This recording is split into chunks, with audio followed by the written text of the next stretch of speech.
I'm Fat Hobbit, and you're at Politics of Cyber. If you don't want to be here, then you can go that way, or you can go up that way. But I'm really grateful that you are here.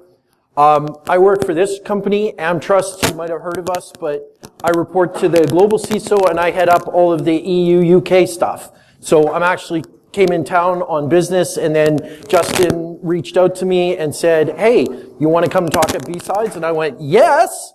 So I'm here. Yeah, this is me. I basically write assertive emails for a living to try and advance security in my organization without offending special snowflakes. That's pretty much what I've devolved into now. Been part of DEF CON since DEF CON 9. Spent the last 5 years volunteering for them. I'm missing this year because I'm going to Burning Man with my wife instead. So I can't take that much time. I'm super active on Twitter. At Fat Hobbit is my handle. Unhackable is my trigger word. So please don't use it in a context of your product, your service, or your offering. It's not going to end well. Head of cybersecurity for Amtrust International, and I'm Canadian, and I'm not sorry about that at all. So. All right, so just kind of a brief introduction. I'm going to look at a number of different kind of interesting trends in advanced persistent threat actors, who they work for, why they're doing it, and what basically happens in our physical world ends up happening all over the cyber world. And I'm going to talk about a few of the kind of things that I've seen and discovered. A lot of the reference materials in a white paper that I wrote. It's a journal paper. If you're super interested in this stuff, please reach out to me afterwards. So, we know that in the world we live in a competitive place, and that some nation states have agendas that may differ from our own nation states. Even dear Canada, who I'm going to diss a fair amount in this presentation as well. But what we're seeing is that politics is usually subordinate to economics as a general trend. So it's not in the interest of an organization to completely stop cybercrime because there's billions of dollars of industry all around the idea of preventing cybercrime. So if you were a nation state that could completely eradicate cybercrime, you would find that there would be a whole bunch of unemployed people with really highly marketable cybercrime skills. Okay? So the reason why in a lot of nations where you have the dark side or the malicious actors is because there's actually no constructive outlet for them to do their security research work in a positive light. So there's not exactly what I'd call a national bug bounty program in Iran, okay? Or in Syria or places like that. So when you look at how politics informs cyber, we have three potential avenues that we can explore. The first is basically to manipulate the population. Not that anyone would be familiar with any sort of indictment about Russian meddling in elections and or the Leave campaign in the UK. Divisiveness, as it turns out, is a great way to dismantle society by taking issues and amplifying them and using disinformation. So this is all part of a strategy to move your nation forward by making all the other nations kind of get down in the muck, as it were. The next thing you can do is you can utilize the existing structures that we have in international relations, i.e. law enforcement, to enforce your will upon other organizations or actors. And we've seen this starting really back in the day with APT1 and Mandiant's groundbreaking report that said basically the Chinese are stealing all of our things.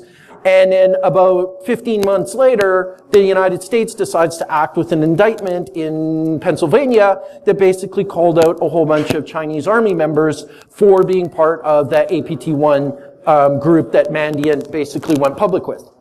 And then finally you have the covert operations that occur in cyber. So as examples of this, we can look to, of course, Stuxnet, the one that everybody likes to point their finger at and say, okay, that's a really big, covert operation that has now been public as a result of the revelations of Snowden and others, and great research from Kaspersky, who we'll talk a little bit about, and kind of how they found themselves in the shit, as it were.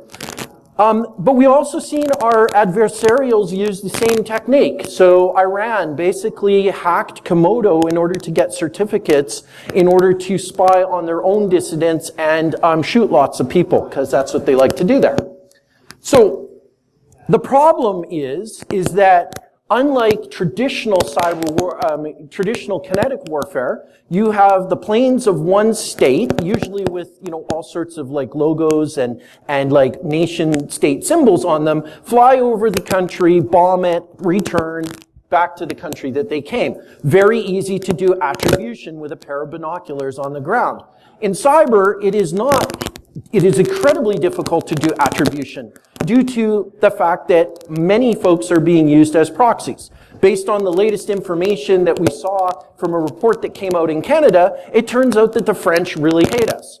And not specifically all of the French, but the OVH hosting people who seem to host the majority of cyber criminal attacks on Canada. And that's according to some research that came out. So the other thing that we see is companies becoming collateral damage in this ongoing nation-state war. A great example of that collateral damage was NotPetya, right? Basically a cyber weapon, take Eternal Blue, double pulsar, add a ransomware component with it, and unleash it. And wait a second, the original target was the power generating infrastructure of the Ukraine, but all of a sudden we've done 2.2 billion damages to companies like Maersk and the makers of the Gardasil vaccination. What was really interesting about this is when you look at how we're all connected, what happens in the Ukraine can happen here because of VPN connections and because of the fact that we live in a very mobile society. And really, the bottom line of this one is that your data can move around the globe a lot faster than you can, right? And I'm lucky as a Canadian, I get the nice line to come into your country, right?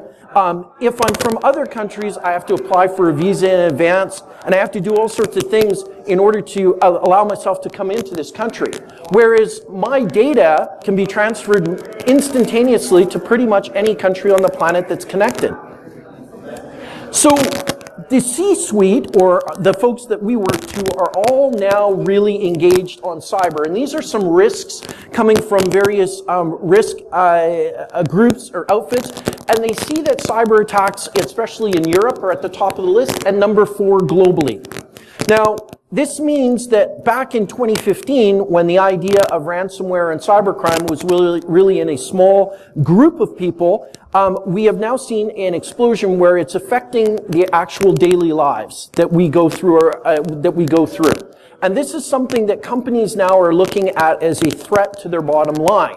This has been recently amplified by Equifax and their downgrade in terms of their credit rating, which is really a kick in the balls. It's a much more serious kick in the balls than any regulatory action that's coming their way or anything like that. Because when a company has done something so egregiously that it affects the value that another company places on it, it hurts that company in tremendous ways. The first is it makes it way more expensive for that company to climb out of the hole that they're in, because money now, if you can believe this, is more expensive for that company.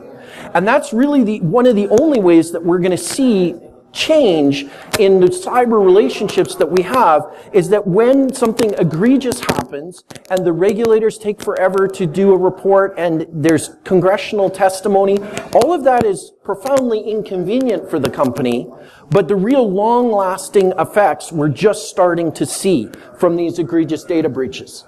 So what's interesting is the United States is number 2 in the world, according to the International Telecoms Union, when it comes to basically having an infrastructure of anti-cybercrime. I would dispute this. I would actually say that the United States is number 1, and here's the reason. Because all of these other countries, to a certain extent, police themselves in cyber using the United States resources to do that. Okay? We'll talk a little bit about that as I kind of go into this. So, the biggest kind of philosophical change that I want to leave you with all of the research that I've kind of compiled about this, is that we have kind of taken the wrong approach to cybersecurity. We have tried to drive compliance by doing security stuff, okay? You know, compliance and audit come to you and say we need 16-character passwords on all of the systems, right? That's the latest kind of craziness that I've encountered. Yet, because of technical debt in many organizations, 16-character passwords may not even work. Okay, you might have legacy systems that you need to put a heap of compensating controls in, right? or your Cold Fusion website. You might need to retire that shit. But the point here is that we've kind of done the ass backwards thing, and what I think that we should start thinking about is that our cybersecurity should lead to compliance rather than enacting cybersecurity to be compliant. So a little bit different, because basically we've been trying to maintain compliance for many years, and many companies have tried and pretty much failed. So this one is kind of the emerging trend that I'm super excited about. Now, I'm no John McAfee here, and I'm not going to promote my own Bitcoin empire or anything like that. I'm also not completely coked out. So there's those two things I got going for me. But the idea here that Bitcoin is part of the cybercrime underground and is in use by APT actors is really an interesting subject that I like to explore. And when we think about this whole Bitcoin issue, I think you need to educate people around the idea that it's like stealing money. Because the actual currency, the value of the actual currency is derived from a really complicated and formulaic system. The idea that basically because you can use it to transfer money, it has intrinsic value. This is, of course, a very difficult concept to explain to a jury or explain to an FBI officer, okay? However, if we break it down into the electricity required to make a Bitcoin and the stealing of the value of that electricity, it's a lot easier to explain to people, okay? And this is the trend that we've seen. Criminals have taken every opportunity to make Bitcoin, right? So they've bypassed the electrical meter to use electricity covertly from the hydro authorities to mine Bitcoin. We've seen them hijack computers that are visiting a website with the coin hive people, who I feel kind of ceased business operations in Germany because they were dangerously close to being arrested and extradited to the United States to face a massive amount of criminal indictments for basically aiding and abetting computer intrusions with their coin hive JavaScript mining. So we've seen this. We've now seen cyber criminals break into other computer systems and establish crypto mining as part of a operation. And then we've also seen attacks, especially by the North Koreans, on people that have Bitcoin wallets on computers that they also use to surf pornography with. Okay? So maybe there, there's an operational security issue with how you're storing your Bitcoin wallet. But I like to think of Bitcoin as basically an anonymous currency being stolen anonymously by anonymous people. Like these people.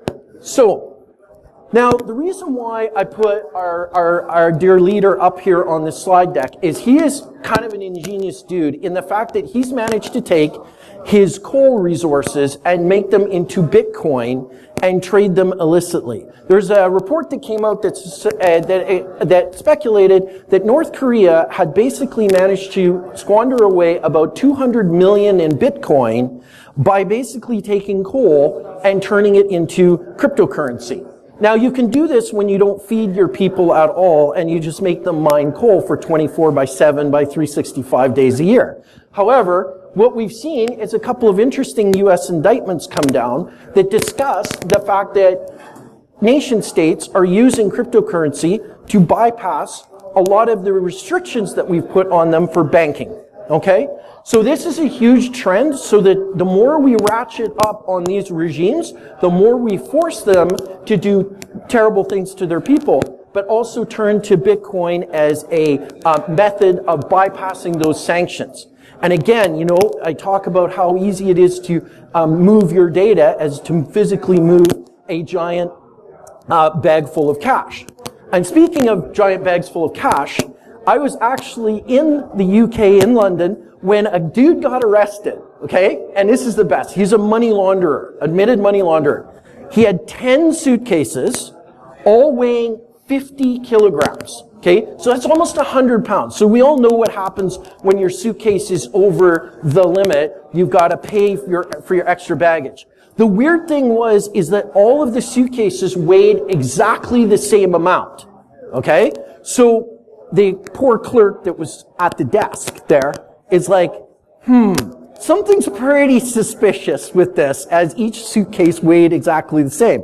So they flagged him, and I didn't know that they had this, but in the UK they have these little dogs, and these little dogs can be trained in one of two things. They can be trained to sniff out like meat products, okay? Or they can be trained to sniff out cash.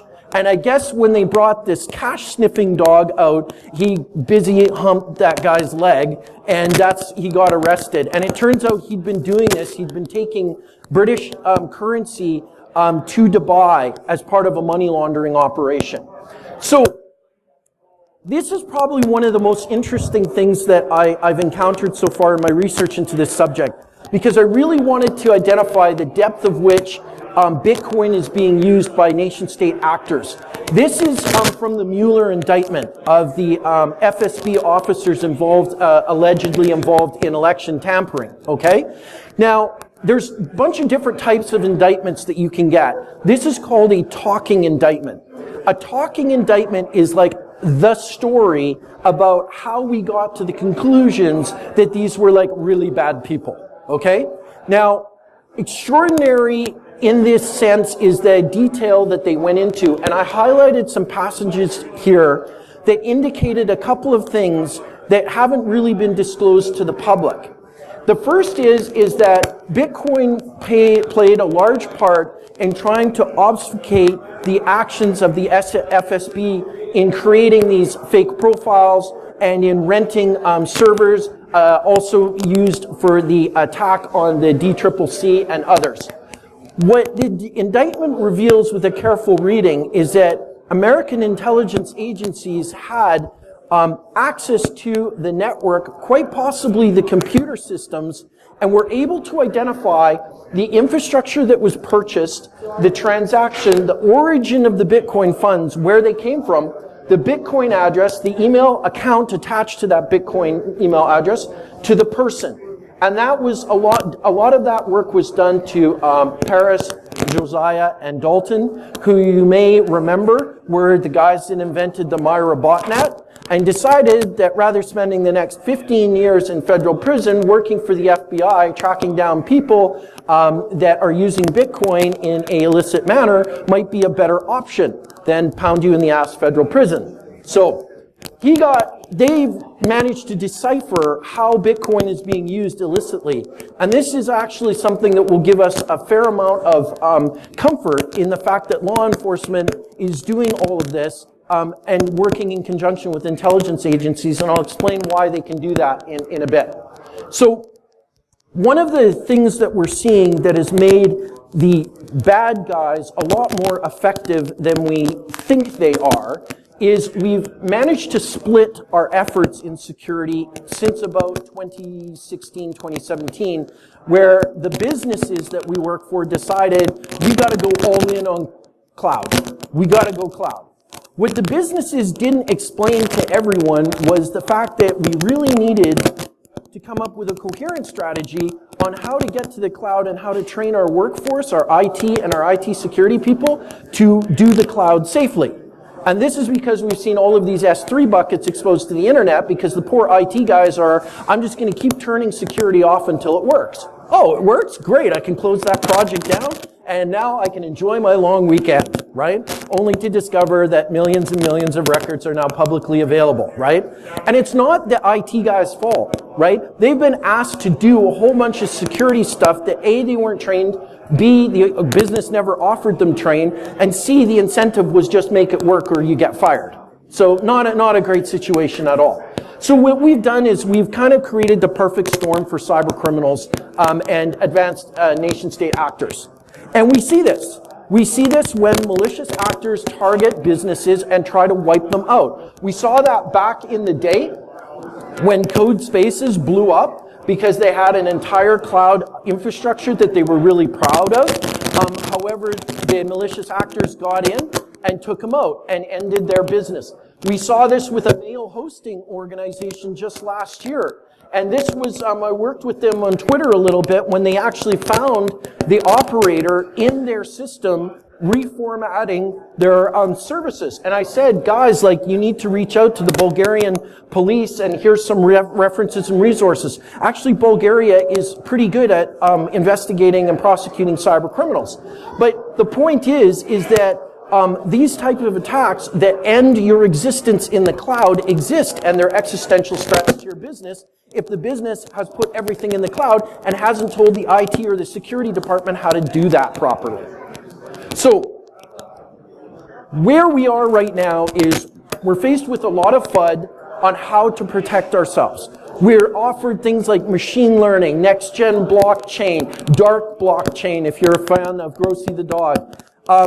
All of these type of technologies are being offered to us to solve a problem which fundamentally can't be solved, because every time you add one of these new devices, you are in an enviable position of having to deal with a huge amount of noise to signal, right?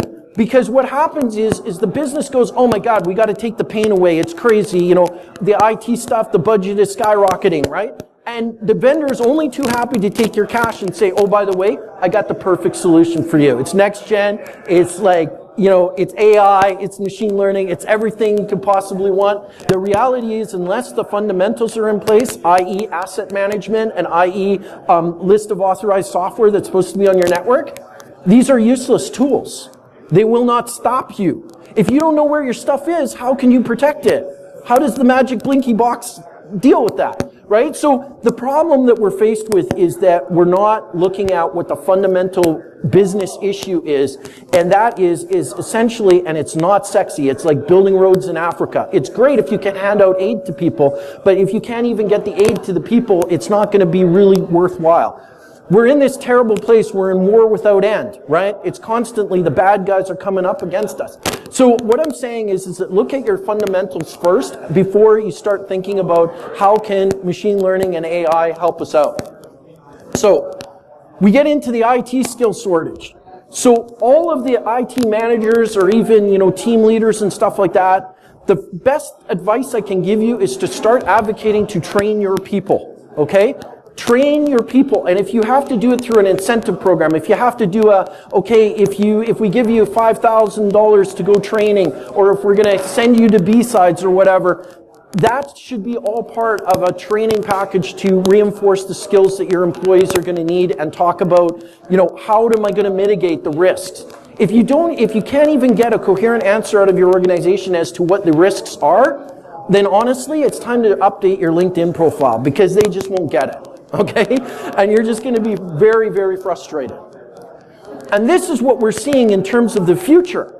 And what I find really amazing, as I talk to like folks that are Cisco, CCIEs, and Windows Server admins and all that kind of stuff, and the problem is that skill set is kind of like my skill set. I'm awesome when it comes to modems and Windows 2000. Like, I can rock that shit out, right? 2016 Azure, AWS, I have no idea. Right? I'm not even going to really participate in that discussion. I'm going to send somebody young that's on their phone all the time and knows things like Instagram. I'm going to send them to that meeting, because I don't get that stuff, right? But my point is that the skill sets that we need to be successful against the bad guys are rapidly changing. Things like orchestration, private cloud construction, cloud security, and app-specific knowledge, virtualization, and being able to migrate on-premise to the clouds will make you an awful lot of money, okay? I know this because in the London marketplace, a guy or girl with 5 years of experience in AWS cloud security and migrating on-prem is at 850 to 950 British pounds per day contractor. Crazy money. It blew my mind. It absolutely blew my mind. But this is where we're going, because what we're finding is that being double-hatted, protecting the traditional LAN, WAN infrastructure, and trying to do cloud with no extra resources and no extra training is making us very vulnerable to the cyber bad guys. Because we're seeing the growth. We know the growth is there. We're pounded over the head with the growth. You know, we're pounded over the head with the GDPR fines. Please tell me about the fines again, right? We know this is getting really rough out there for people. What we're really trying to do is figure out a way to come together as a community and as an organization, I'm a huge proponent of cyber threat intel. I truly believe it adds value to an organization, but it has to have context. It goes back to that, if you don't know what your assets are and you don't know what your risks are, adding a cyber threat intel program will not help you, right? Because the context is everything. Do I care about an Israeli bank that's being attacked by Hamas? No.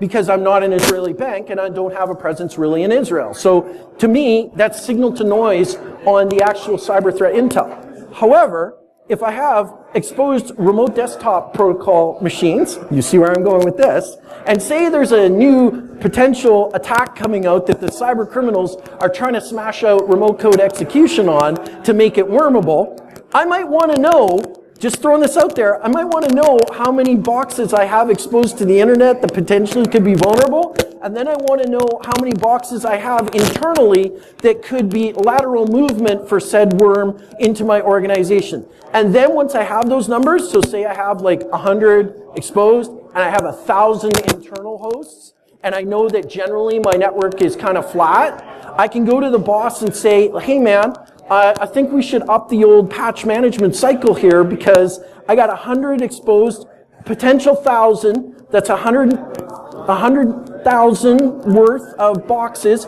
And oh, by the way, those are 9 out of the 10 critical systems that make us revenue. That's the holy shit moment where now all of a sudden everybody looks at you and goes, wow, you scienced that shit out. You mathed that shit out, you know? You just didn't come running into the boardroom with your hair on fire and go, blue keep, and then run out, right? That's not going to help, right? So come at it from the perspective of the business to get the resources secured that you need. Now, this is the really cool part of the presentation because this is why America is awesome, okay? And as a Canadian, I can say that. As a UK guy over there, I served overseas with a lot of Americans, especially the Louisiana National Guard. Great people, had a lot of fun. Anyways, the point is that the United States, whether you like it or not, is kind of our only hope when it comes to malicious cyber criminals. They have a giant presence of law enforcement outside of the United States. I had no idea that it was this extensive.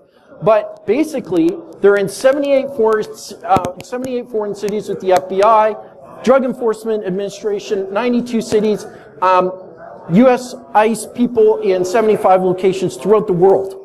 Okay? And this is because the United States has been very careful to build relationships and treaty relationships when it comes to taking down cyber criminals. In the UK EU, we have something called Europol, which also works collectively. And the combined might of both the Department of Justice and the Europol organization has really smashed some pretty terrible cyber crime and cyber criminal and advanced persistent threat actor groups. Specifically, they just took down 1,500 people involved in child pornography as a result of a combined operation. And the thing is they did it in such a way that they were able to seize the servers that were intact so they can go through all of the logs and all of the other information and really make a dent in this. So some top marks for them. This was a really fun moment. So we did a thing, part of the group that I'm with is the Beer Farmers. We're on Twitter. We're trying to make this profession that we're in more interesting, more fun, more enthusiastic. So the night before BSides Edinburgh, we rock up and the guest speaker is Todd Rayner, who works as a assistant legal attaché in London, okay? And he works for the FBI, and he's like the super coolest FBI agent you could imagine. Like, he's done it all, but he's just a really nice guy, right? So we rock up and we're like, oh, FBI keynote, you know, they're probably not going to talk about anything substantial, you know, because it's all investigations. Todd was really cool, so he put this slide into his deck about our Beer Farmers Advanced Persistent Protection Group, and he gave a pretend update on the FBI investigation into us, which was really cool, and he's just a great guy. And this is the kind of community that I'm starting to see where law enforcement is moving kind of into the civilian realm and is actually really trying to work together instead of being the, please give me everything you know, but I'm not going to give you anything back. So really changing the thing. So on the darker side of things, we have something called US Code 3042. Now, this is a really interesting law that you guys passed because it's the one that governs why you can be a non-American citizen in a non-American country but arrested and extradited to the United States to face charges. Okay? So this is kind of a very, very powerful mechanism that they have. So what you're seeing here is, situations like malware tech. So my piece of advice, if you are making the pilgrimage to DEF CON this year, please, if there's a super hot girl there with all sorts of cool piercings and she wants to buy you a whole bunch of shots, think about that before you start talking about some of the things that you've done in the past, okay? But, interestingly enough, we have a bunch of people that have been building infrastructure to make cybercrime work better. These are the indictment for the Scan for You guys. So Scan for You was like Virus Total, but only for people building malware and surreptitiously using their services to essentially evade antivirus. The law enforcement people were not happy with that service, and they indicted under a bunch of interesting statutes, conspiracy to commit wire fraud, aiding and abetting, and aiding and abetting computer intrusions. Okay? So this was a great example of where the country that these folks happened to be in was not, shall we say, particularly forthcoming with arresting them and incarcerating them, and the US Justice Department kind of took matters into their own hands. Now, this may not be effective depending on where they live, but now they are stuck there, because when the thing comes out, you get, oh, that's terrible. You get Interpol red notices, and you can't move anywhere without potentially being arrested. You can't bank anywhere without potentially having your funds seized. So a lot of good can come out of these. It may not be we're slapping the handcuffs on you and sending you to the pokey, but it certainly will be very disruptive. And so what we're seeing is another kind of disturbing precedent that has been sort of defined in order to try and take out bad guys, but has the potential for abuse. I'm talking about the extrajudicial actions that can take place without constitutional protection. Okay? So, here's the problem. American citizens have this thing called the Constitution, and the Constitution says that you shall not be subject to unreasonable search, right? That's a great precedent that you have. However, when you are investigating a non-U.S. citizen who's committed crimes to a U.S. citizen, you don't have that protection. See where I'm going with this? What it essentially enables law enforcement to do is hack into computer systems to gain evidence of your crimes against Americans and have that evidence be supportive for an indictment with no warrant requirement. See? So it's an incredibly powerful tool. So what this means is essentially if there's a cybercrime group targeting Americans and they are operating in other countries, it empowers the United States Department of Justice to execute computer network infiltration or attacks in order to gain that evidence in order to support an indictment. This is incredibly powerful in the toolkit. And we can see that in the actual indictment of the Russians, in the Mueller indictment, we can see that this was executed by making sure that they had access to all layers of the network, including the desktops that the Russians were using over in Russia to do all this nefarious shit. And it's all right there in the indictment. So, pretty awesome. So, as we kind of wind up my talk, I want to talk about one other example that is really on everybody's minds right now. It's Huawei. Okay? Huawei, giant, large Chinese telecom company, shady as fuck. Okay? The reason why is that they essentially lifted intellectual property about 10 to 15 years ago from Cisco. How do we know this? Well, Cisco sued them. The evidence that Cisco presented was, that's our source code, and oh, by the way, in the manual for your Huawei device, the typos that we had in our manual are in the same manual that you supplied to your customers. Okay? So I would call that pretty good evidence. Now, it's really interesting, and here's the mind-blowing thing.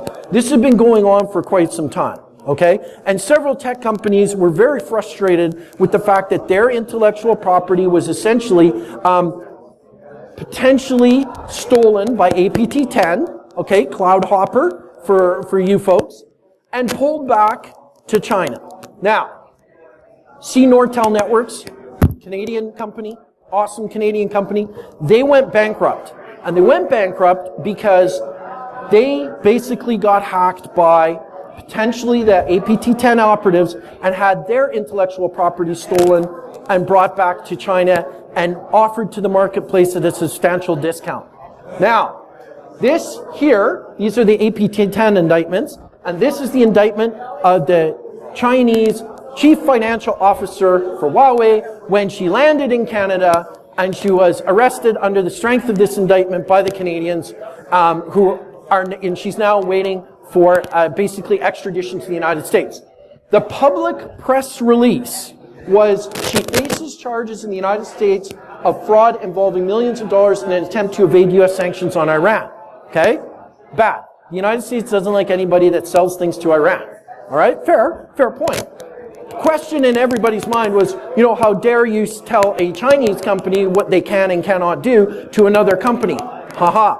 This is Canada in our typical passive-aggressive manner of getting even for the theft of intellectual property by detaining her when she was in Canada and facing extradition. And buried in this indictment is the mention that they had been responsible for the theft of intellectual property from a number of unnamed United States companies.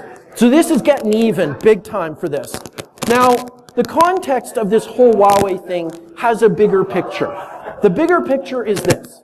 The most prolific and giant feeding frenzy that the telecom industry has ever seen since the deregulation of the telecom industries is 5G. Why?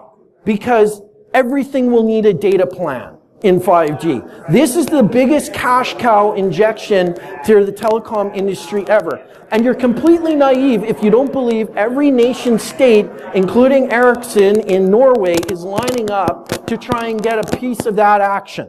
Okay? So even though we know that this is maybe a shady company, did some shady things, stole some intellectual property, etc., make no mistake, this is about protecting the national, large-scale, international businesses that are located in the United States, that are located in Europe, and of course, the cheaper option that is located in Asia.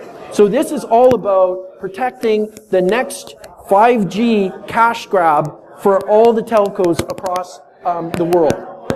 Now, one of the things that we've faced with is how do we approach this with a coherent strategy? We know the bad guys are out there.